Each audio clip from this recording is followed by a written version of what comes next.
Facebook is under fire again for allowing misinformation around the coronavirus and vaccines to proliferate on its platform. As we've heard, the president and his team have ramped up their pressure on the company and other social media giants to combat false information.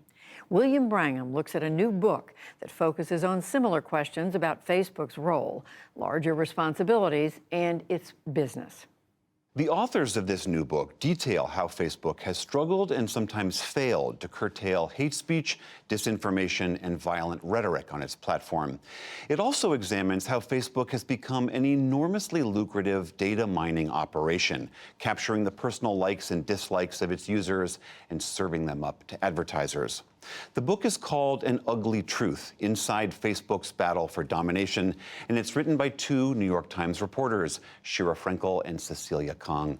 Welcome to the NewsHour. Good to have you both here. The title of your book comes from this memo that was written by a Facebook executive where he's describing the company's mantra of how they connect people.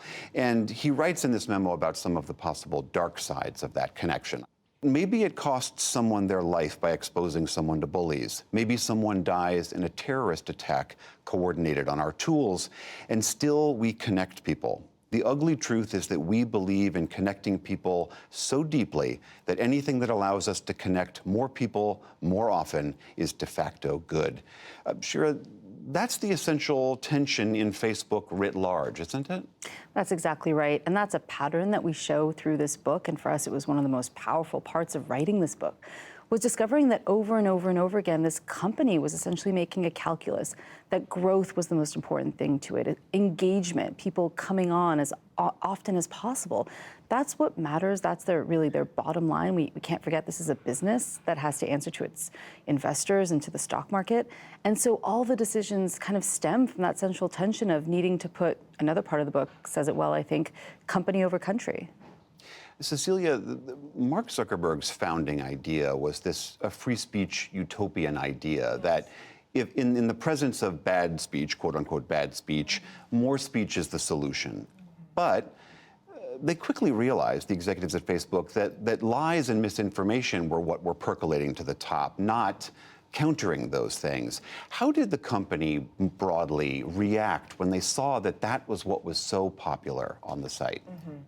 Well, they have taken some efforts to try to clamp down on the spread of misinformation and harmful speech. But this is after many years of prioritizing speech that tends to be content that tends to be the most emotive, the kind of content that makes you respond, either by an emotional angry, reaction. Absolutely, by either getting angry, by either getting fearful, and making you want to share and amplify. And this is a really important thing to note as we explore in this story about how the technology is used, the algorithms, to make that kind of content surface to the top. So what Facebook did is it hired lots of content moderators, and it tried to use artificial intelligence to try to weed out the worst speech. But by the time they did, and they had been warned so many times that this was a problem and they were acting very late, by the time they did, the problem was so enormous for them. And even the many thousands of content moderators that they had been hiring were playing catch up, and they were so far behind. Cecilia, your book documents many instances where Facebook became aware of troubling things brewing and blossoming on their site. January 6th was a perfect example. The election, the lies about it being stolen, and then the plotting that went forward leading up to January 6th. How did those people who came to DC use Facebook?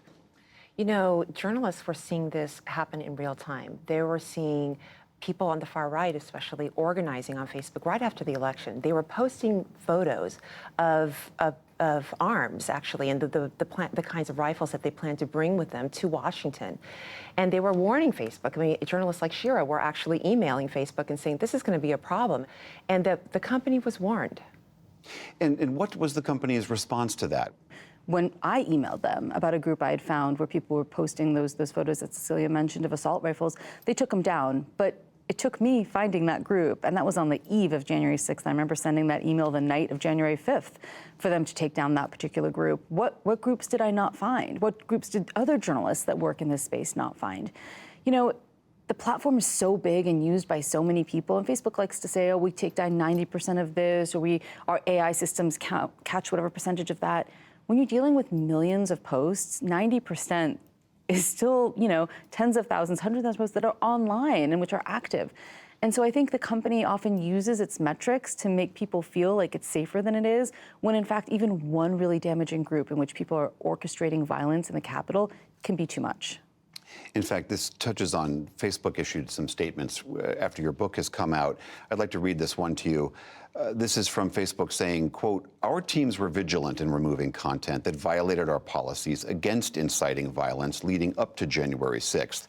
We banned hundreds of militarized social movements, took down tens of thousands of QAnon pages, groups, and accounts from our apps, removed the original Stop the Steal group, labeled candidates' posts that sought to prematurely declare victory, and suspended former President Trump from our platform for at least 2 years." They're saying we did a lot, sometimes more than other companies. How true is that?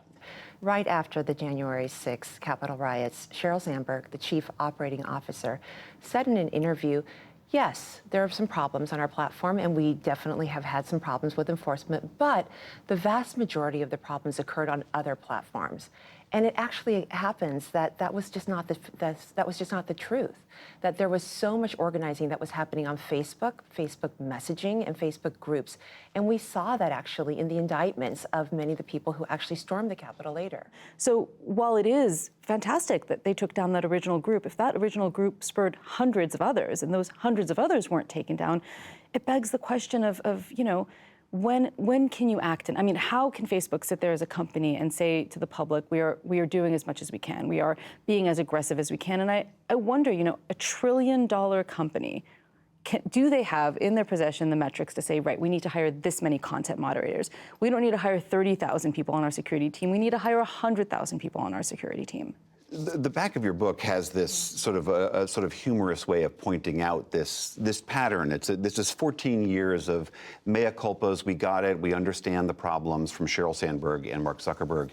Do you get the sense that they really do appreciate that this is an ongoing problem, or is these mea culpas a sort of kabuki that they go through to keep the regulatory wolves at bay?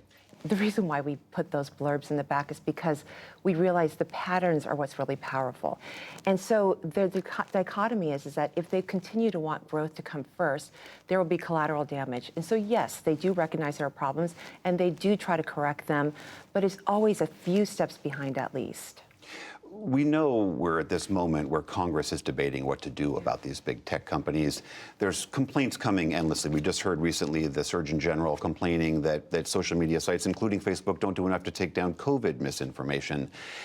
When you look forward as to what Congress might do, Shira, is there a sense that there is a solution, that there are things that Congress could do that could help in this regard?